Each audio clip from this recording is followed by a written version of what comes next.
Hello, hello, hello. Today's video coming up is about expenses here in the Philippines. Have they increased? Have they decreased during? Do we have inflation happening? So today it's going to be about expenses for the month of January. No, February. Sorry. Don't know what month I'm in. See?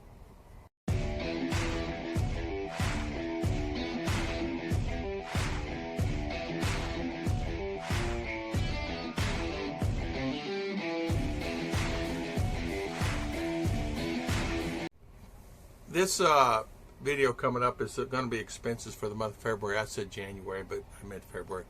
It's amazing. Time flies so fast, it's hard to keep up what month we're in. We're already in March, and it just seems like it's January for me, where I'm at. So this is expenses, what I've incurred in the last month. And I tried to do the very best I could do remembering it. Used to write it down. But as you know, you go to town, you spend money, and you don't really remember, okay, I spent 300 here, 400 here, 500 here. And so you put it down, and before you know it, you forget to bring the receipt home or write it in the book. But this is my best recollection. My electricity bill is $80. My food this last month was $140. I do have the wet market expenses coming in later for what would go to the wet market, and I'm talking this is dry goods. The wet market would be going getting fish, going getting some vegetables, things like that, tomatoes. Internet cost me $100 a month. Isn't that amazing? I probably pay as much or more than anybody in the Philippines on the internet.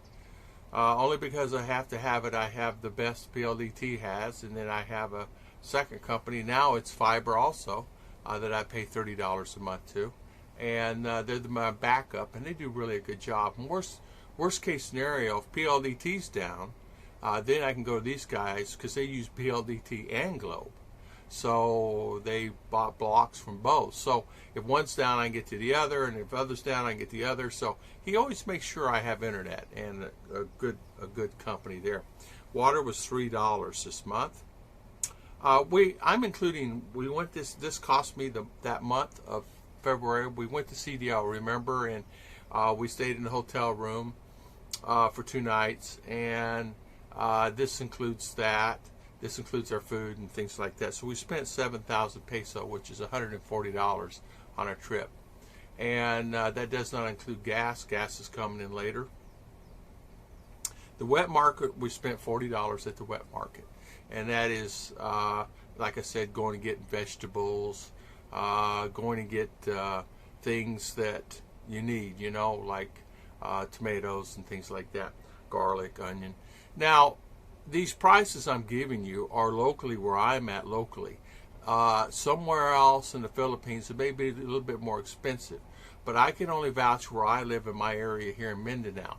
I think you'll find that prices are not too much different than others. This does include eating out, which we don't eat out as much as we used to.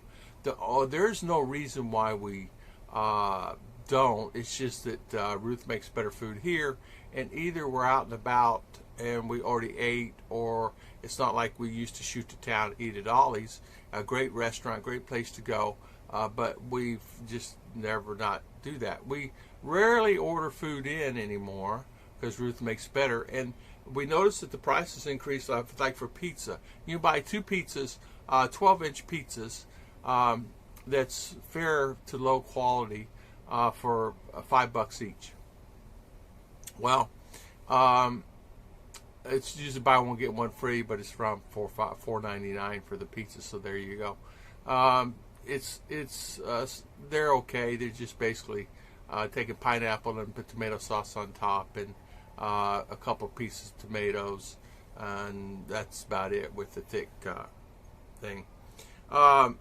Miscellaneous is $100 this month, and that includes just miscellaneous of throwing the change here, there, going across the street and buying maybe a candy bar or something like that. That includes that. The gasoline this month was 2,000 peso. It does include going to CDO. It does include coming back from CDO. It does include everything that we've spent. We went to Quezon this last month. In fact, we used the van. If you remember, we went to CDO twice in 1 week. That includes that. We also went to the market, Quezon, 2 times, and that does include that. We also went to Don Carlos. We went to Valencia. Remember, we went to the mall. All that's included in that, and there's quite a few expenses incurred in that.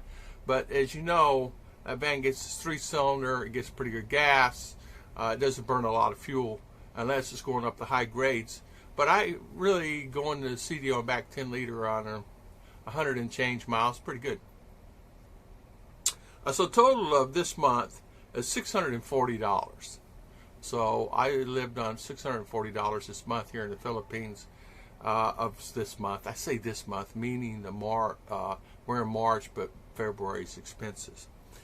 So just round it up to $700 a month. Just say $700 a month. What am I increased? Yes, things have increased. So I would say things have increased for me around $100. We're still buying food. It runs around $140, but that doesn't mean that we're getting the same amount. We're spending 5,000 peso. 7,000 peso for food, but doesn't mean we're getting the same amount that we're getting before. Our cabinets were stocked full of products. Now they're not stocked at all. In other words, we had a run over of 20, 30, 40, 50, 60 cans. We had milk, enough milk to last a month. We had a lot of things. And I looked in the cabinet this morning and it's empty. So that's telling me I need to add another 1,000 or 2,000 peso to that to bring that back up and just stock the thing back again. And I think that's probably a smart thing for the future, because the inflation is going to happen here more and more and more. Gas is now increased from 50 pesos that I was paying a few weeks ago. Now it is 65 pesos, 70 pesos per liter. So a can that normally will cost 40 peso or $1 a can for a small can this big is now going to cost me probably $1.25 or $1 and change. So I know that milk's gone up. I know that canned goods have gone up. I know the only thing seems stationary. Meat and produce, meat and fish have gone up. The only thing that stays stationary is the vegetables pretty well. Bananas increased considerably. So there you're going to have expenses like that. So $700 for the month of February 2022, which is not bad at all. I was expecting it to be a little bit more than that, but once I looked at it and added in my figures, it ended up being around that. So because I remember we took 1,000 and I sent Ruth to the store and she come back with change. But that does not include extracurricular, like, for example, Ruth bought the turkeys this month, for her gift for Valentine's Day. So we have new turkeys that'll be here, and that was 4,000 peso with including the food.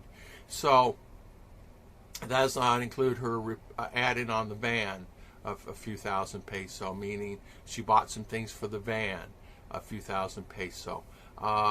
If you add that up, it's probably, if you added up all our extracurricular activities, around $1,000. But still, it's a lot cheaper at $1,000. I mean, I was paying $600-700 for rent there where I was living. Not saying in U.S. that I could get cheaper at one time, but then I moved into RV and my living decreased to half, so it was running me $250-300 a month in my RV, and I lived actually better in that RV because it had more comforts in the RV than I had comforts in an apartment. I mean, I didn't have 2 TVs in the apartment. And the RV had 2 TVs, reclining chairs, and it had, the fridge and the stove and all the stuff you have in an apartment.